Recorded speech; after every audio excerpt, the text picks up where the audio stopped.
जय श्री राम दोस्तों, मेरा नाम है अंकित शुक्ला और आज हमारा डे 27 यानी कि 183 डे में 27वां क्वेश्चन और 2023 की सीरीज चालू हो चुकी है, जिसका दूसरा क्वेश्चन आपके सामने करा। Let T1 T2 be two distinct common tangents to the ellipse x² / 6 एंड y² / 3 is equal to 1 and the parabola y² is equal to 12x. Okay, suppose that the tangent T1 touches P and E at the point A1 A2 and the tangent T2 touches P and E at the point A4 A3 respectively, and which of the following statement is true.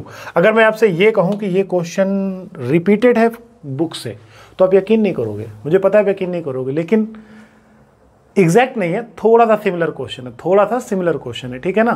तो इसलिए question थोड़ा आसान भी है। अब सबसे पहली कहानी ये है कि हमें यहाँ पे एक पैराबोला बनाना है, एक एलिप्स भी बनाना है, पैराबोला भी बनाना है। चलो तो पहले हम कर्व की ट्रेसिंग करते हैं, पहले हम कर्व बनाते हैं, ठीक है ना।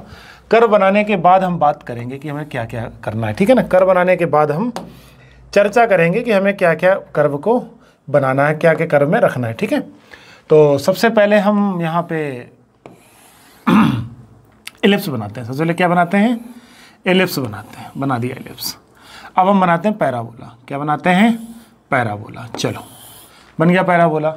अब वो ये कह रहा है चलो एक काम करो, पैराबोला को थोड़ा सा और फैलाओ। ओके, फैलाए इसलिए रहे हैं कि हमें टेंजेंट बनाने में आसानी होगी, ठीक है। और इस लाइन को थोड़ा सा पीछे और ले लो, इस तरफ से ले लो, कोई दिक्कत नहीं, ठीक है ना। अब एक T1 टेंजेंट है जो पैराबोला, एलिप्स और हाइपरबोला दोनों को, पैराबोला और एलिप्स को टच करती है। ये हमारी T1 हो गई और ये हमारी क्या हो गई? T2 हो गई। इस तरीके से हो गई, एक तरीके से फिगर हमारा टच करते हुए जाएगी, ठीक है ना। अब जो ये है ये हमारी A1 है और ये हमारा क्या है? A2 है और ये हमारा A3 है और ये हमारा क्या है? A4 है, ठीक है। इस तरीके से हमने एक कर्व का निर्माण कर लिया, इस तरीके से कर्व का निर्माण हमने कर लिया, ठीक है ना। इसको कुछ नाम दे दो, इसको नाम दे दो M और इसको नाम दे दो N। इसको नाम क्या दे दो? N नाम दे दो। चलो ठीक है, हमारे पास ये कर्व हमारा बन चुका है, ठीक है ना। चलो ये हमारा पैराबोला, ये कर्व एवरीथिंग। चलो आगे पढ़ते हैं। अब हमारे पास कर्व तो बन गया, ठीक है ना। फिगर तो हमने जैसा तैसा उल्टा सीधा रफ फिगर बना लिया, ठीक है ना। अपना एक रफली फिगर से हमारा काम चल जाएगा, तो हमें ज़्यादा इतनी टेंशन लेने की जरूरत नहीं है, ठीक है ना। ज़्यादा टेंशन लेने की जरूरत नहीं है, अपना काम हो जाएगा। और अब जब अपना काम हो जाएगा तो टेंशन नहीं लेनी। अब हमारे पास, हमें पता है कि पैराबोला की जो टेंजेंट होती है वो होती है y = mx + a/m और एलिप्स की कंडीशन होती है c² = a² m² + b² a² + m² + b²। ठीक है गुरुजी, हमने आपकी बात मान ली। अब यहाँ पे अगर पैराबोला को देखें तो y² = 12x है, यानी कि जो टेंजेंट निकलेगी वो निकलेगी y = mx + 3/m, यानी कि जो c की वैल्यू निकलेगी वो 3/m निकलेगी। और c की वैल्यू अगर हम इसको दे दें तो अपने को m की वैल्यू मिल जाएगी, क्योंकि हमें एलिप्स से a² और b² पता है। चलो आ जाओ। तो अब यहाँ पे हमारे पास जो कंडीशन गिवन है, अब यहाँ पे जो हमारे पास कंडीशन गिवन है, c की वैल्यू है 9/m² और यहाँ पे हमारे पास है a² m²। a² की वैल्यू कितनी है? 6 है और b² की वैल्यू कितनी है? 3 है। चलो तो 6ac a² m², okay 6m² plus and b² की वैल्यू कितनी है? 3 है। तो यहाँ पे कितना आ जाएगा? 3 आ जाएगा। चलो कोई दिक्कत नहीं, यहाँ पे अपना काम आसानी से हो जाएगा। 9 = 6m⁴ and plus 3m² = nothing. So 6m⁴ plus 3m² - 9 = 0। 2m⁴ plus m² - 3 = 0.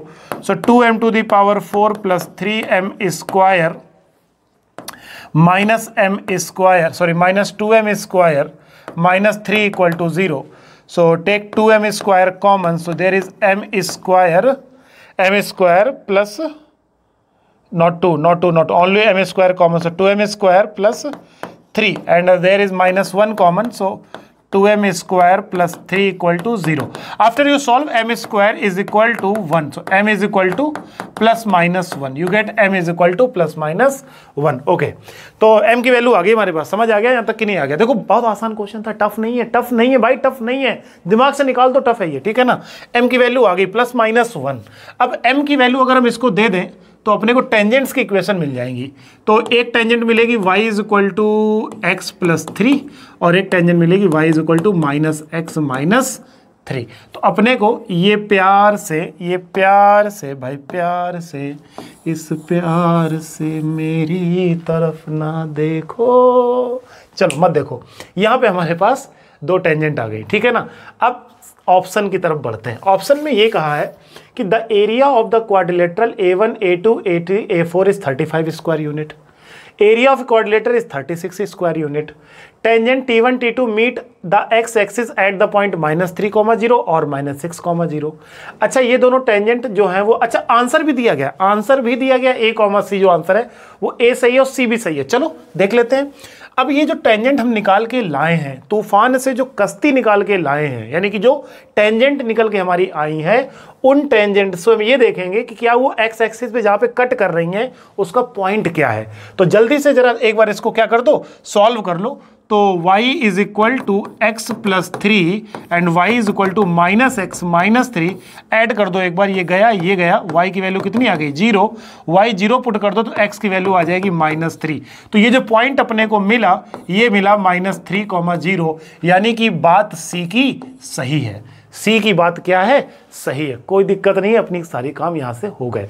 अब नेक्स्ट पॉइंट हमारा ये है कि एरिया निकालना है हमें क्वाड्रिलेटर का। क्वाड्रिलेटर मतलब A1 A2 A3 A4, area में निकालना है A1 A2 A3 A4 का एरिया अपने को निकालना है। चलो इसको A4 कर लो, इसको A4 कर लो और इसको A3 कर लो, आसान रहेगा, बाकी ऐसी कोई दिक्कत नहीं है। चलो अब जरा A1 पॉइंट, अब एरिया निकालना है क्वाड्रिलेटर का तो फिर पॉइंट हमें चाहिए। तो पॉइंट के लिए हम टेंजेंट को और पैराबोला को सॉल्व करेंगे। तो पैराबोला की इक्वेशन हमारे सामने है y² is equal to 12x और टेंजेंट हमारे पास है y is equal to x plus 3। So x plus 3 whole square is equal to 12x।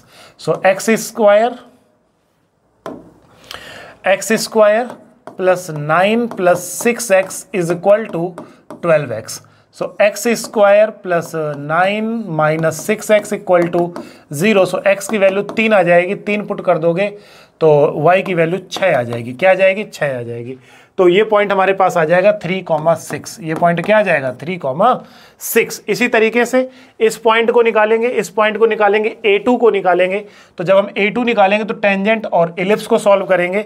So ellipse को जब तुम सॉल्व करोगे तो x square plus 2y² is equal to 6 आएगा और y की जगह पे x प्लस 3 रख दो तो x square plus 2 time x plus 3 का स्क्वायर इज इक्वल टू 6 रख दो।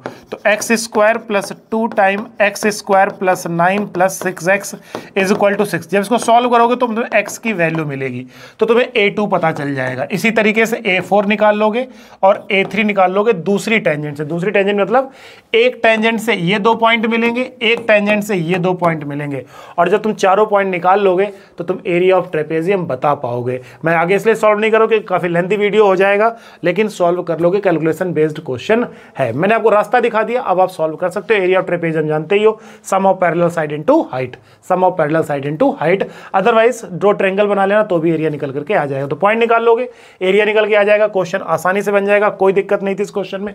बहुत ही आसान क्वेश्चन था, भगवान की दया से you can solve easily. Thank you so much guys, मिलते हैं नेक्स्ट वीडियो में, तब तक के लिए थैंक यू सो मच, जय श्री राम।